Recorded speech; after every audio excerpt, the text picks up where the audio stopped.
자, 오늘 본문의 말씀 마가복음 13장 3절부터 13절에 있는 말씀인데, 오늘 본문의 말씀에는 주의 재림이 가까운 이 시대에 어떠한 징조가 일어날 것입니까 하는 제자들의 말씀을 듣고 예수님의 답변을 기록한 겁니다. 그래서 그랬지요. 4절에서 모든 일이 이루려 할 때 무슨 징조가 있사오리까, 이 말씀을 의지해서 세상 종말의 때와 징조라는 말씀의 제목으로 주일 예배 시간 은혜 나누도록 하겠습니다. 서두에서 말씀드렸던 것처럼 예수님께서 제자들의 그 질문을 듣고 주의 재림이 가까운 종말의 시대가 되면 어떠한 징조가 일어날 것인지를 본문의 말씀에서 잘 보여주고 있는 겁니다. 계시해 주셨어요. 그러니까 주의 재림이 가깝게 되면은 세상에서 어떠한 일들이 일어나게 될 것인가. 그러니까 이 말씀을 통해서 믿는 자들이 두려워하라는 걸로 이 말씀을 해준 게 아니고, 믿는 자로서의 마땅한 도리를 다하고 정신을 차리고, 오늘 기도도 그렇게 하셨는데, 믿는 자로서 당연히 복음 전하는 일, 각자의 위치를 잘 지켜나가면서 믿는 자로서의 사명을 잘 감당할 것을 당부하는 우리 주님의 말씀이에요. 첫 번째는 3절과 4절에 있는 것처럼 세상 끝날의 징조에 대해서 제자들이 예수님께 물어봤습니다. 3절이죠. 3절 보시면 예수께서 감람산에서 성전을 마주 대하여 앉으셨을 때에 베드로와 야고보와 요한과 안드레가 조용히 묻다오되, 감람산에서 이제 예수님께서 성전을 마주대하, 그때 예루살렘 성전을 마주대해서 앉으셨을 때에 이 네 명의 제자들, 오늘 본문의 말씀은 베드로, 야고보, 요한, 안드레, 이 네 명이 예수님 앞에 조용히 다가와서 여쭤본 겁니다. 그러니까 이 예루살렘 성전이 파괴된다고 그래서 1절과 2절에서 그 얘기를 하셨는데, 돌 하나도 돌에 남지 않을 것이다 라고, 무너지게 될 것이다 라는 이 엄청난 말씀을 듣고 네 명의 제자들이 다른 제자들을 대표해가지고 언제 이런 일이 일어날 것인지를 여쭤본 겁니다. 그 말씀이 4절이죠. 4절 보시면 우리에게 이르소서 어느 때에 이런 일이 있겠사오며 이 모든 일이 이루려 할 때에 무슨 징조가 있사오리까? 무슨 징조가 있사오리까. 예루살렘 성전이 무너진다라고 하는 것, 쉽게 얘기하면 지금 저와 여러분들이 예배드리는 이 하나님의 성전이 무너진다는 거예요. 이스라엘 백성들에게 있어서 성전이라는 것, 특별히 예루살렘 성전이라고 하는 건 신앙 자체를 상징하는 겁니다. 이스라엘 민족의 정체성이라고도 할 수 있고, 그 성전이 무너진다라고 하는 거니까 엄청난 일이잖아요. 그러니까 그런 일이 일어나게 되면 언제 그런 일이 일어날 것인지 두렵고 떨리는 마음으로 이렇게 예수님 앞에 물어봤던 겁니다. 보통 사람들은 미래에 대해서 관심이 많습니다. 그렇죠? 미래에 어떤 일이 일어날 것인가, 특별히 개인적인 종말의 날이나 또는 이 지구상의 종말의 날에 대해서 관심을 갖는 사람들이 많은데, 종말, 이 두 가지가 있죠. 첫 번째는 앞에서 언급한 것처럼 개인적인 종말의 날. 개인적인 종말의 날이 어떤 날이죠? 여러분이 숨겨 두시는 날. 그리고 또 세상 종말이라고 하는 것은 말 그대로 이 우주가 다시 끝나는 날, 그날을 얘기를 하는 거예요. 근데 종말이 있게 되면 반드시 성경은 얘기했습니다. 종말과 함께 뭐가 예고되어 있다라고 분명히 얘기하고 있냐면 심판이 있다라는 거예요. 개인적인 종말의 날, 주께서 우리를 부르시는 그 날에 반드시 우리는 죽는 그 순간, 우리는 전설의 고향에서 얘기하는 것처럼 인간이 죽으면 구천을 떠도는 게 아니고, 바로 그 순간 믿었으면 어디로 가고요? 천국으로 가고, 믿지 않았으면 지옥으로 갑니다. 하나님이 잠깐 졸다가 실수해가지고 구천을 떠도는 사람들도 있지요? 그럴까요? 그리고 또 어디 천주교에서 얘기하는 것처럼 죽은 영혼이 그 연옥에 가가지고 그런 일이 있을까요? 없어요. 성경에 그런 얘기가 없다고. 한번 생각해 보자고요. 한번 생각해 봅시다. 하나님 편에서는 하나님 백성이 귀할까요? 안 귀할까요? 귀하지요? 여러분 자식을 낳아보셨으니까 더 잘 아시잖아요. 사단 입장에서도 사단의 백성들이 귀할까요? 안 귀할까요? 그러면 인간이 죽었어요? 그 인간의 영혼이 구천을 떠돌도록 사단이나 하나님 입장에서는 그 가만 놔둘까요? 아니죠. 아니죠. 이걸 쉽게 생각하면 그렇다고요. 이거 쉽게 가면 그러는데 죽은 다음에 귀신이 된다. 있을 수가 없어요. 있을 수가. 정해졌습니다. 한 번 죽는 것은 정해진 이치인데 그 후에는 뭐가 있다고요? 심판이 있다. 히브리서 9장 27절이죠. 우리가 잘 아는 거죠. 그 심판을 대비해야 된다. 그런 본문의 말씀이기도 합니다. 이 예언의 말씀 그대로 주 70년에 로마에 의해서 예루살렘 성벽이 다 무너지게 됐었고, 예루살렘 성전이 무너지게 됐었고, 말 그대로 돌 위에 돌이 남지 않을 정도로 다 부셨어요. 다 부셨어요. 왜 돌 위에 돌도 남지 않도록 했는가? 그 성전을 건축을 할 때에, 솔로몬이 성전을 건축을 할 때 그 벽돌 하나하나를 쌓을 때 거기에다가 연결로 뭐를 넣냐면 그 사이에다 뭘 넣기 때문에 금을 넣어놨어요. 금을 넣으니까 돌을 깨야 금이 나오죠. 그러니까 예루살렘 성벽을 돌로 다 깼다고. 망치로 다 깨가지고 로마의 병사들이 그걸 다 돌로 금을 다 캐갔어요. 그렇게 이루어지게 됐던 거예요. 그것뿐만 아니고 그 성벽 전체를 이 예루살렘 성을 함락을 할 때 어떤 전략을 썼냐면, 하도 이제 저항이 거세게 되니까 그날이 어떤 날이었었냐면 안식일이고 또 6월절 절기였습니다. 그러니까 6월절 절기 잘 아시죠? 6월절 절기가 되면은 그 예루살렘 성에 그 이스라엘 백성들이 막 모여요. 그래서 100만 이상이 모였다고 해요. 그 예루살렘 그 조그마한 도시에. 그러니까 어떻게 되겠어요? 많죠. 그러니까 저항도 많아지게 되니까 티토 장군이 딱 와가지고 예루살렘을 딱 보니까 사람들이 많거든요. 쉽지 않을 것이라는 걸 알고 무슨 전략을 썼냐면 뺑 둘러가지고 로마의 병사들을 뺑 성을 두르게 해놓고 거기 안에서 축성을 쌓고 성벽을 쌓아놓고 가만히 앉아 있었어요. 놀면서.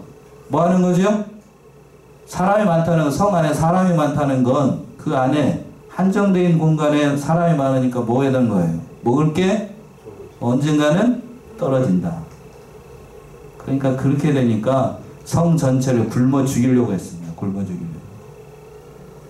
그래서 그때의 그 전쟁을 옆에서 봤던 그 유대의 역사가 중에 요세푸스라고 하는 사람이 있는데, 그 유대 전쟁사에 보게 되면 이렇게 기록을 했어요. 제가 읽어드릴게요. 한번 들어보셔요. 그때의 요세푸스라고 하는 사람이 이렇게 기록을 했습니다. 기근이 온 도시에 덮쳤다.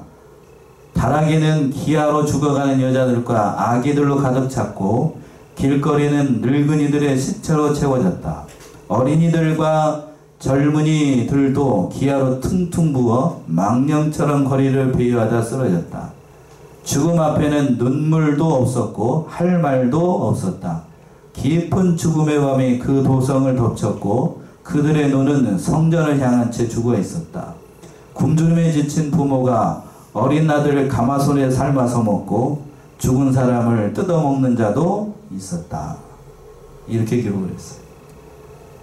그러니까 얼마나 배가 고프면 부모가요, 어린 아들을 가마솥에 삶아가지고 먹어요. 성경에도 기록되어 있어요. 그 정도로 그때 당시에 예루살렘 성이 함락을 할 때에 엄청나게 많은 사람들이 포로로 잡혀가고 또 굶어 죽어서 죽는 사람들이 그렇게 많았다라고 하는 거예요. 돌 위에도 돌이 남지 않을 정도로 그 처참하게 예루살렘 성이 함락이 됐습니다. 그래서 두 번째는 그 마지막 날에 어떤 징조가 있게 될 것인가. 이 두 번째 예수님의 답변이 참 중요하죠. 자, 5절 먼저 한번 보시면, 5절 보시면. 예수께서 이르시되 너희가 사람의 미혹을 받지 않도록 주의하라. 예수님께서 세상 끝날의 징조에 대해서 말씀하시면서 첫 번째는 뭐의 미혹을 받지 않으라고 했냐면 사람의 미혹을 받지 말라. 이 말씀의 뜻은 뭔가 마지막 때가 되면 어떤 사람들이 많이 일어나게 되는 거냐면 거짓 그리스도, 다른 말로 적그리스도가 많이 일어나게 된다는 거예요. 교회사를 보게 되면 초대교회 때부터 지금까지 교회를 어지럽히는 적그리스도 운동이 많이 일어났습니다. 그런데 왜 사람들이 이 거짓 그리스도의 미혹이 돼가지고 경건한 신앙생활에서 떠나서 이 그릇된 길로 나아가게 되는가? 그들이 가장을 하기 때문에 그렇지요. 선한 사람처럼. 자, 고린도후서 11장이죠. 고린도후서 11장 13절 15절.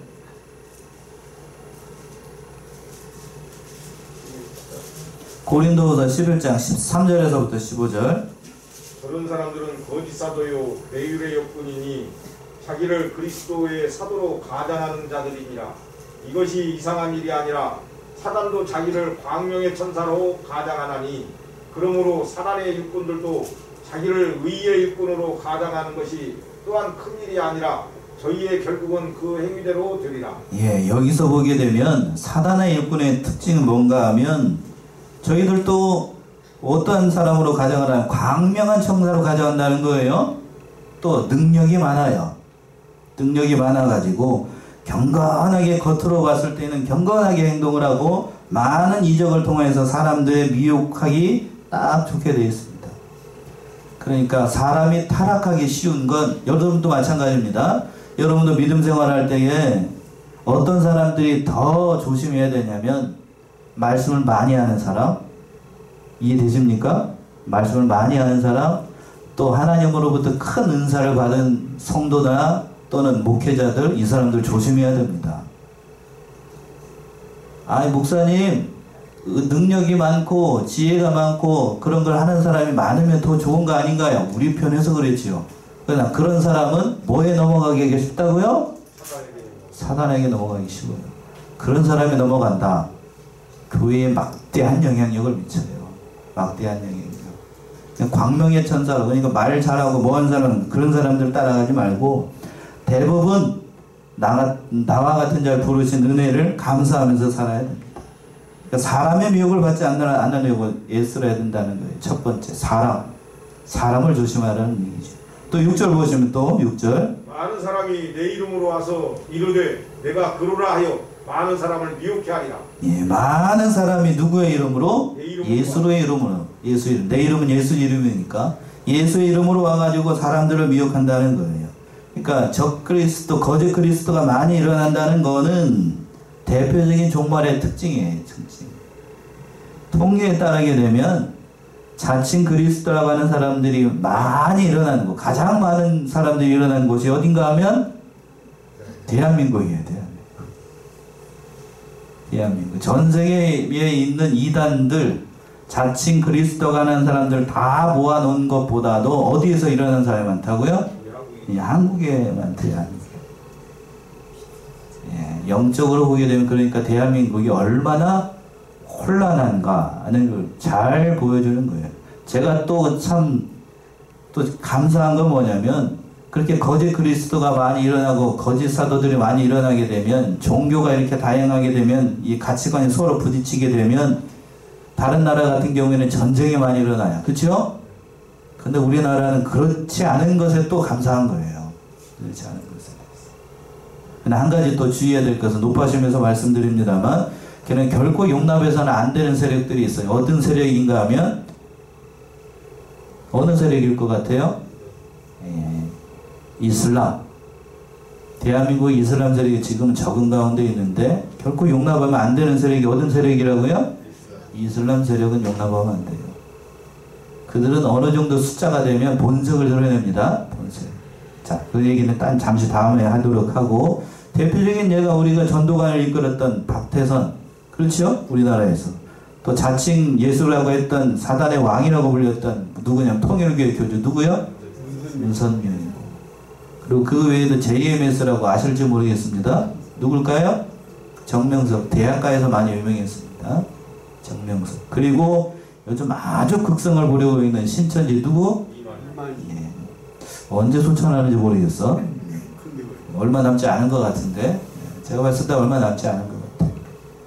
그러니까 이런 사람들 우리가 영적으로 분별력을 가지고 참 이런 사람의 미혹에 넘어가지 않고 그 신앙을 잘 지켜나가야 됩니다.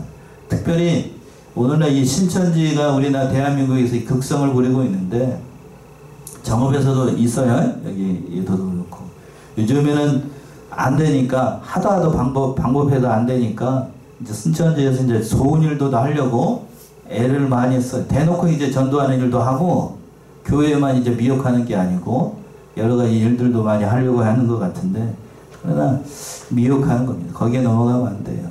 그리고 우리 교회 저한테도 아무 교회 담임 목사님 해가지고 주마다 편지를 열심히 보내요. 열심히 무료로 성경을 가르쳐 주겠다는 둥, 어려우면 재정적으로 도움을 주겠다는 둥, 이렇게 편지가 와요. 안 읽어보려다가 이렇게 봤는데 참 정성이더라고. 정성. 오면은 족족 어디로 들어가죠? 쓰레기통으로 들어가는데 아주 정성으로 보내. 정성. 그걸 저만 보내는가 해가지고 우리 교단 있잖아요. 목사님들한테 연락을 했더니 거기도 주마다 온대요. 거기도. 그러니까 다 이제 아마 우편요금을, 요즘은 우편요금도 비쌉니다. 제법 비싸요.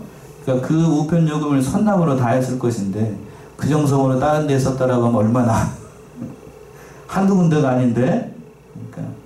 그러니까 그런 곳곳에서도 다 붙어 있어. 서서 다 해요. 예, 그러니까 이제 그때가 그런 사람들이 많이 일어나는 건 주의 재림이 가까운 시대가 됐다는 것을 우리가 영적으로 분별할 수 있어야 돼요.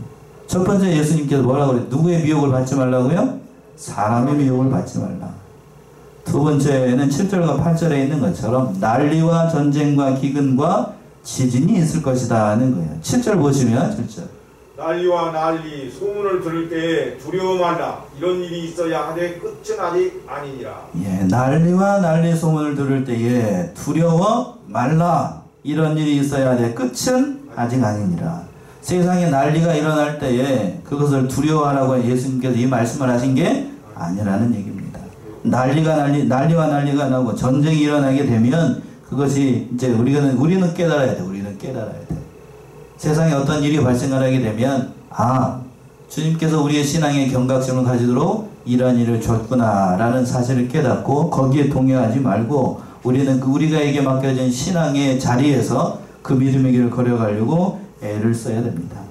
8절 보시면 또 8절. 민족이 민족을 나라가 나라를 대적하여 일어나겠고 처처에 지진이 있으며 기근이 있으리니 이는 재난의 시작이니라. 예. 8절의 말씀도 참 주의 깊게 봐야 되는데 민족이 누구를? 민족을. 나라가 나라를 대적하여 일어나겠고. 지금 그랬죠? 지금 그러잖아요. 딱 작금의 시대가 그랬습니다. 1, 2차 세계대전도 그랬고 지금 이 시대에 러시아가 어디 나라를 쳐들어왔어요? 우크라이나를 쳐들어왔습니다. 혹시 아실지 모르겠지만 러시아와 우크라이나는 서로 국경을 맞대고 있는데 전에는 이 국경을 맞대고 있는 나라끼리 서로 왼수 나라가 아니었어요. 러시아나 우크라이나나 서로 민족적으로 이 혈통이 같아요. 예? 같아가지고 서로 적대적인 나라가 아니고 상당히 우호가 깊은 나라였습니다. 그런데 러시아가 어디를 쳐들어가요? 우크라이나를. 욕심인 거죠, 욕심. 뭐 여러 가지 이유가 있습니다만 아무튼 이 민족을 위해서 자기 나라의 이익을 위해서 쳐들어갔어요. 잔혹한 전쟁이에요. 수많은 사람들이 듣고 우크라이나가 대부분 피해를 많이 입었는데 완전히 국토가 말할 수 없을 정도로 크게 황폐해졌고 또 쳐들어갔던 이 러시아도 군사적으로 굉장히 많은 손해를 보고 있습니다. 만약에 이제 이런 상태에서 둘 다 휴전하게 되고 이렇게 되게 되면 두 쪽 나라 다 다시 회복하기 어려울 정도로 굉장히 경제적으로 손해를 보고 있어요. 러시아는 어떤 정도로 손해를 보고 있는가? 지금 그 상황에서 전쟁이 끝나잖아요. 핵을 쓰지 않는다는 전제하에 중국이나 러시아하고 전쟁을 해도 중국이나 러시아라네. 북한하고 러시아하고 전쟁을 해도 북한이 이길 정도. 만약에 대한민국이 러시아 국경을 맞대고 있다. 대한민국이 쳐들어간다. 러시아가 못 막아요. 그 정도로 막대한 피해를 보고 있어요. 막대한 피해를. 군사력이 40% 이상을 썼다고 그러는가? 그 정도로 제가 얘기하고 있어요. 이렇게 굉장히 많은 손해를 보고 있죠. 그렇게 된 어려운 시대가 바로 이 시대라는 사실을 우리가 깨달아야 돼요. 또 첫차에 뭐가 있을 것이라고요? 지진이 있으며 기근이 있습니다. 얼마 전에 튀르키예하고 어디죠? 시리아에서 이렇게 큰 지진이 일어났어요. 새벽에 일어났다고 하는데 옛날에는 터키라고 했는데 지금은 투르키예라고 합니다. 이렇게 그 자신의 민족성을 살리기 위해서 국호를 이렇게 했다고 하는데 좀 이따가 예배 끝난 다음에 제가 사진하고 이렇게 몇 장, 사진 몇 장하고 저에게 문자가 온, 카톡 문자가 온 것을 보여드리겠는데, 그때 설명을 다시 한번 드릴게요. 큰 어려움에 빠져 있어요. 우리가 이러한 때일수록, 이러한 때가 되면 주의 재림에 가까운 때라는 것을 알고 우리가 믿음 생활을 잘해야 됩니다. 그런데 한 가지 주의할 건 8절 하반절에서 그랬어요. 이는 재난의 뭐라고요? 끝이가 아니고 시작이다. 끝이 아니고 시작입니다. 그러니까 이때가 되면 주의 재림에 가까운 줄 알고 우리가 해야 됩니다. 기근이 있으리라고 얘기를 했는데, 기근은 단순히 육신의 양식뿐만 아니라 영적인 양식이 없는 그러한 기간을 얘기를 하는 거예요. 그 때가 되면 어디를 둘러봐도 하나님의 말씀을 찾을 수 없는 그러한 때가 된다는 얘기입니다. 아모스 8장이죠. 한번 봅시다. 아모스 8장 11절.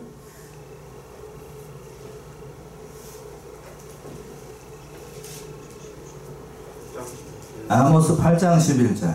주 여호와께서 가라사대 보라 날이 이를지라 내가 기근을 땅에 보내리니 양식이 없어 주림이 아니며 물이 없어 가람이 아니오 여호와의 말씀을 듣지 못한 기갈이라. 주 여호와께서 가라사대 보라 날이 이를지라 내가 기근을 땅에 보내니 양식이 없어 주림이 아니며 물이 없어 가람이 아니오 여호와의 말씀을 듣지 못하는 기갈이라. 자, 우리도 코로나19가 지금 3년이죠? 이렇게 되면서 성도들의 신앙이 많이 퇴보했어요. 많이 퇴보했다고요. 그러니까 이 교회의 그 어려운 사정을 우리가 이 한 가지 일로도 우리가 알 수 있다고요. 종말의 때를 우리가 걸어가고 있다는 사실. 그러니까 우리 이런 일이 일어나게 되면 주의 재림에 가깝다라는 사실을 깨닫고 우리가 근신하면서 믿음 생활 잘 해야 됩니다. 더 가슴 아픈 말씀은 뭔가 하면 9절과 12절에서 등장하고 있는데, 성도들이 많은 핍박과 미움을 받게 될 것이라는 거예요. 9절 보시면은요, 9절. 너희는 스스로 조심하라. 사람들이 너희를 공유에 넘겨주겠고 너희를 휘랑에서 매질하겠으며 나를 인하여 너희가 광장들과 임금들 앞에 서리니 이는 저희에게 증거 드려 함이니라. 마지막 때가 되면 그리스도인들이 예수를 믿는 것 때문에 많은 고난과 어려움을 당하게 된다는 얘기입니다. 이루 헤아릴 수 없는, 말로 형용할 수 없는 어려움을 당하게 되는 거예요. 왜 그런가? 우리의 신분이 여기에 있지 않고 어디에 있기 때문에? 하나님 나라에 있기 때문인 거예요. 자, 요한복음 15장, 여기 요한복음 15장 19절 한번 보세요. 우리가 하나님께 속해 있기 때문에 이런 고난을 받는 겁니다. 요한복음 15장 19절.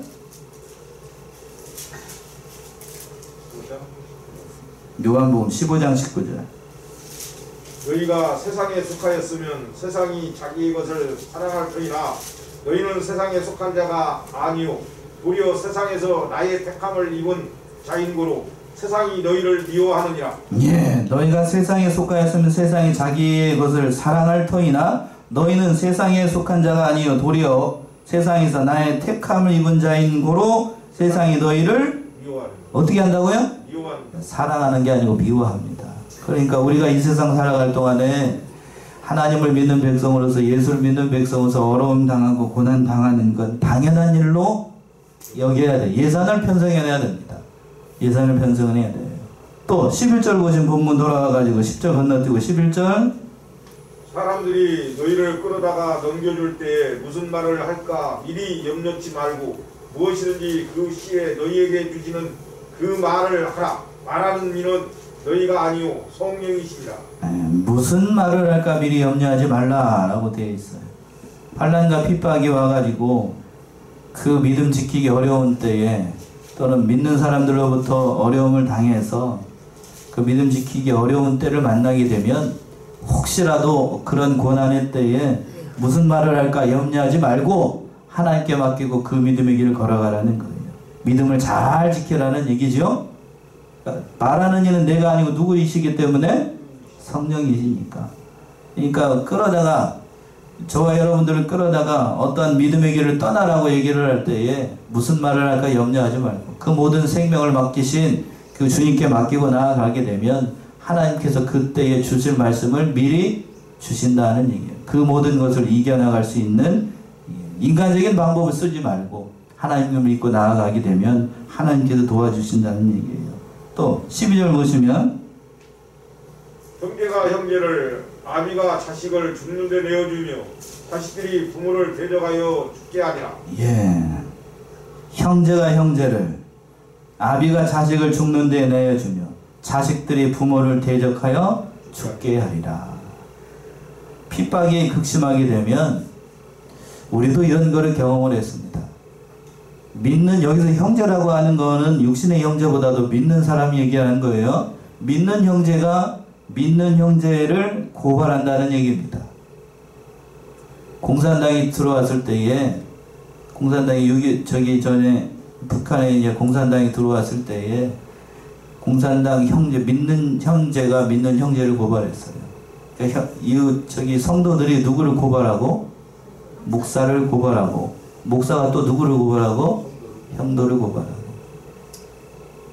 그러니까 어려움을 당했습니다. 극심한 어려움을 당했어요. 또 핍박 중에서 가장 어려운 핍박이 뭔가 하면 자식이 누구를 고발하고? 부모를 고발하고, 또 부모가 누구를 고발하고? 자식을 고발하고.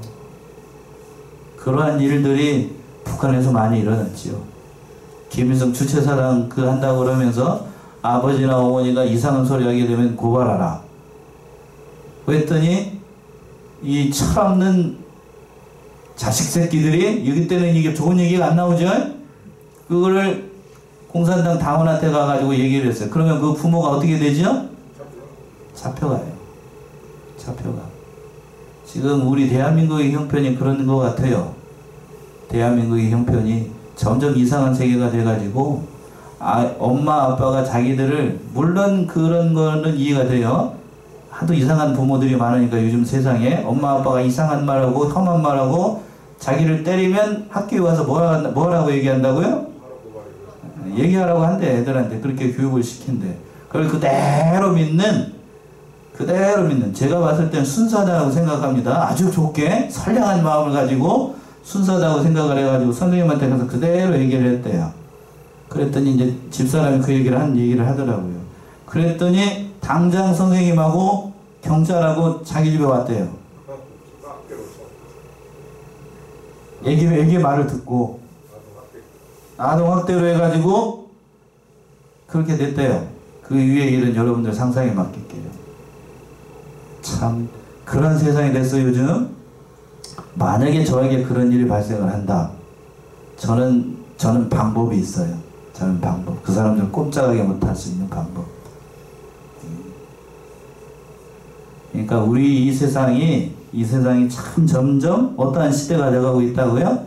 주의 재림에 가까운 그러한 시대가 되고 있다는 거예요. 그러한 줄로 알고 우리는 정신을 차리고 맡겨진 일을 잘 감당을 해야 되겠습니다. 마지막 그 말씀, 이제 세상 끝날을 살아가는 자들이 끝까지 믿음의 길을 걸어가라고 이 말씀을 예수님께서 하시는 겁니다. 10절 보시면 10절, 또 복음이 먼저 만국에 전파되어야 할 것이니라. 이러한 많은 재난이, 이러한 많은 고난이 있을 동안에 뭐가 전파된다는 얘기하면 세계 만국에 복음이 전파가 된다는 얘기예요. 그래야 끝이 옵니다. 그리고 마지막으로 13절 보시면 13절, 또 너희가 내 이름을 인하여 모든 사람에게 미움을 받을 것이나 나중까지 견디는 자는 구원을 얻으리라. 예, 13절 우리 합독합시다. 13절 마지막 절 13절 시작. 또 너희가 내 이름을 인하여 모든 사람에게 미움을 받을 것이나 나중까지 견디는 자는 구원을 얻으리라. 뭘 얻는다고요? 구원을 얻으리라. 구원을 얻는다는 거예요. 내 이름을 위해서 예수를 믿는 것 때문에 다른 사람들이 모든 사람에게 미움을 받습니다. 예수를 믿는 사람들, 자, 말세 지말이 될수록 더 믿음 생활하기 어려운 거고, 더 그럴수일수록 예산을 이미 편성해내야 되고, 우리가 참을 수 없는 고난이 닥치게 되면 당연한 줄로 알아야 됩니다. 한 군데만 찾아오고는 말씀 마칠게요. 야고보 1장 12절, 야고보 1장 12절.